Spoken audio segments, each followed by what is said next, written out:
در ادامه بحث PLSQL میرسیم به بلاک های نامدار.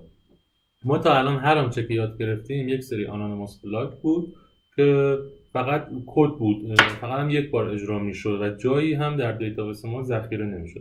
حالا اگه من بخوام این آنونیموس بلاک ها رو بهشون یک نیمی بچسبونم و به وسیله اون نیم تبدیل به یک آبجکتشون بکنم و در دیتابیس نگهداری بکنم، یکی از راهاش این هستش که اینا رو تبدیل کنم به استور پروسیجر. استور پروسیجر پس میشه یک آنونیموس بلاک که بهش یک نام دادم، نامگذاری کردم براش. استور پروسیجر یه فرق دیگه که با آنونیموس بلاک ها داره این هستش که میتونه وریبل بگیره، مقدار بگیره، پارامتر بگیره به عنوان ورودی و یا به عنوان خروجی. پارامتراش رو میتونیم موقعی که داریم میسازیمش براش مشخص کنیم و موقعی که میخوایم کال بکنیم مقدار پارامترها رو بهش پاس بدیم. پارامترها دو نوع هستن، یا به صورت اینن، پارامتر این ورودی هستن، پارامترهایی هستش که تو کل بادی کدم نمیتونه تغییر بکنه، فقط به عنوان یک ورودی وارد میشه و اون مقداری که من میخوام و شامل حالش میشه و حالا هر چیزی که میخوام ازش استفاده میکنم. یا پارامترهای من به صورت آوت هستن، خروجی هستن، که من هر جای کدم میتونم مقداری که میخوام و توی اون پارامتر آوت بدم و این به پروگرام های بیرونی که دارن این استور پروسیجر من کال میکنن مقدار رو برگردونه. یا پارامتر من از جنس اینا آوت هستش، یعنی هر دوتا رو همزمان داره. این ریدبل، آوت رایتبل و اینا آوت هر دو تا خاصیت داره، هم ریدبل هم رایتبل هستش. من یک کد اینجا نوشتم که حالا راجع به این کد می‌خوایم با هم دیگه ذره صحبت بکنیم. یه نکته دیگه هم که باید در نظر بگیرید، پارامتر اگه تعریف بکنید اینو آوت و اینا آوتش رو مشخص نکنید، اوراکل به صورت پیش‌ورز اون رو از جنس این در نظر میگیره، یعنی به عنوان یک پارامتر ورودی صرفا در نظر میگیره. اگر بخوایم ما یه پروسیجر بسازیم با کیورد create پروسیجر شروع میکنیم. حالا من اینجا نوشتم create or replace. این or replace آپشناله، میتونید اینجا or replace هم قرار ندید. خوبی or replace چیه؟ اینه که هر وقت بخواد این پروسیجر رو ارزم به حضور شما داخلش رو تغییر بدی، دیگه لازم نیست برید دراپش کنید دوباره بسازیدش. create or replace وقتی اجرا بشه، عبارتی که با create or replace داره شروع میشه، اگر وجود نداشته باشه ایجادش میکنه و اگر هم وجود داشته باشه روی همون آبجکت قبلی overwrite میکنه. خب میگیم create or replace عبارت پروسیجر، نام پروسیجرمون، حالا من اینجا hr.emp_info_pr نوشتم. hr هم که اسم اسکیمامه، یعنی این پروسیجر تو کدوم اسکیما قرار بگیره به عنوان آبجکت و اسمش چی هستش، که اسمش میشه emp_info_pr. پرانتز باز اگر بخواید پارامتر به پروسیجرتون بدید، اگر نه که اصلا این پرانتز رو نمیخواد. تو پرانتز مشخص میکنید، مثلا من گفتم یه پارامتری دارم به اسم emp_id از جنس نامبر و با کلمه is دیگه قسمت دیکلریشن، اکزیکیوشن و اکسپشن کد من شروع میشه. ما دیگه اینجا کیوردی به اسم دیکلریشن نداریم، با همین ایز کارمون رو انجام میدیم.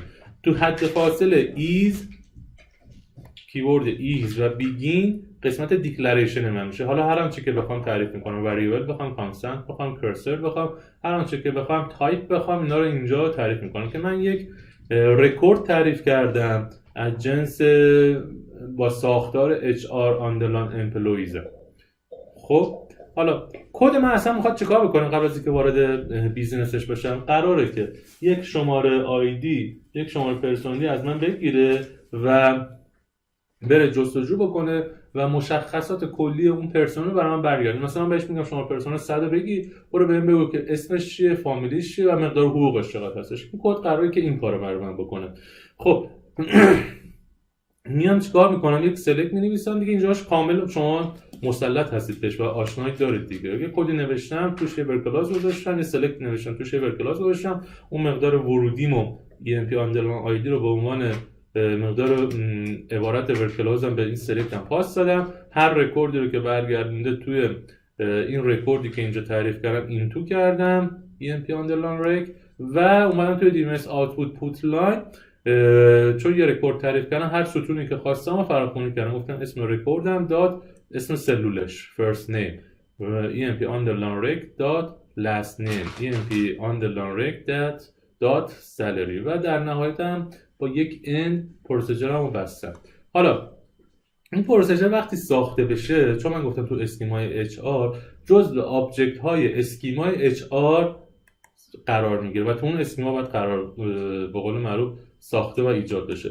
من میرم توی HR پروسیجرها با کد میخوام ببینم. حالا تو اسکول دیولپرم با یه همچین ترتیبی نمایشش میده. من لیست پروسیجرهایی که قبلا ساختم حالا برای هر کاری و اینجا دارم میبینم. عرضم به حضور شما وقتی بزنم که این پروسیجر منو اجرا بکنم کامپایل بکنم، میخوام با F9 یا F8 این کارو F5 این کارو بکنم که همون F9 رو بزنم. چی میگه؟ پروسیجر کامپایل بدون هیچ خطایی. حالا اگه من اینجا خطا یا چیزی داشتم اینجا برام ارورش رو من برمیگردم. وقتی که موفقیت آمیز این پروسیجر کامپایل شد، یعنی ساخته شد، من اینجا به عنوان یک آبجکت دیگه میبینمش. همون باگی کد رو اینجا دارم میبینم. حالا اگه بخوام اجراش بکنم چجوری اجرا میکنم؟ توی تود یا رو هم پروسیجری که میخوام کلیک راست اکزیکیوت یا اینجا اکزیکیوت همینجا رو اجرا میکنم یا تو خود اونجایی که کدام داشتم مینوشتم تو ادیتورم وقتی کدو کامپایل بکنه اون تبش هم تبدیل میکنه به نام حالا اون آبجکتی که داشتید که از جنس پروسیجر بوده. اینجا میتونید کلیک راست بکنید و اکزیکیوت رو بزنید. اکزیکیوت PLSQL حالا یا با دیباگر باشه یا با بدون دیباگر باشه. اگر بخواید که تو محیط مثلا SQL پلاس این کارو بکنید میذاریم که اکزیکیوت حالا اسم پروسیجری که داشتیم اون مقداری هم که اگر پارامتر داشته باشه بعد تو پرانتز پارامترها حالا بهش پاس بده. حالا پارامترها میتونه به ترتیب باشه میتونه به ترتیب نباشه که حالا یک مثالی هم بعدا میذاریم تو حالتی که به ترتیب نباشن چجوری. اگر پارامترها به ترتیب باشه دیگه احتیاج نیست اسم پارامتر رو بیاریم، فقط ولیو رو بهش پاس میدیم، مثل همین کاری که من اینجا انجام دادم. البته اونجا یه پارامتر بیشتر نداشت. اگر پارامترها به ترتیب نباشه مقدارایی که دارم میدم باید بگم که اسم ولیوش اسم پارامتر و حالا ولیوش این عبارتی هستش که دارم بهت پاس میدم. مثلا من این کارو میکردم، میومدم میگفتم emp underline id مساوی کوچکتر مساوی بزرگتر.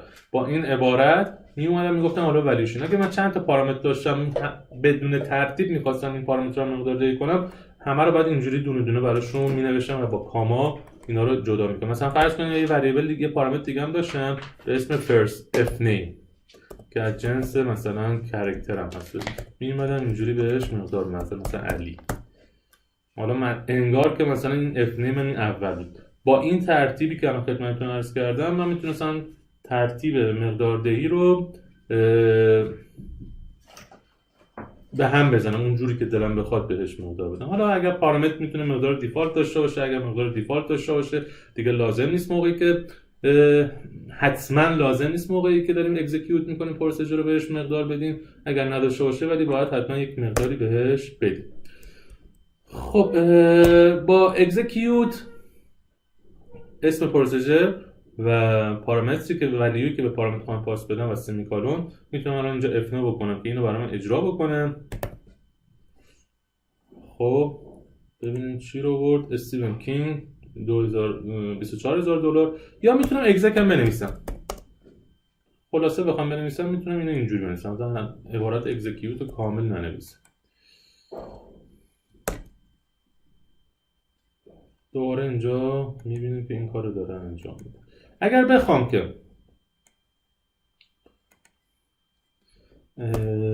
بخوام که پروسیجرمو تغییر بدم فقط کافیه که مثلا برم تو تود بخوام پروسیجرم ادیت کنم، رو پروسیجرم دابل کلیک میکنم خودش تو ادیتور پروسیجر رو برای من باز میکنه، هر آنچه که بخوام تغییر میدم. چون کرییت اور ریپلیس هستش فقط کافیه که دوباره کامپایلش کنم F9 رو بزنم، اتوماتیک آبجکت هم وجود داشته باشه روش اووررایت میکنه و اون تغییرات منو اعمال میکنه.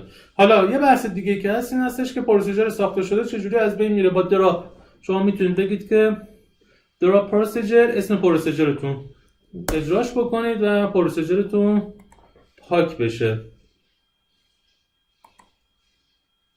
پروسیجر دیگه از بین رفت. من خیلی ساده سعی کردم فقط استراکچر کلی پروسیجر رو خدمتتون عرض بکنم.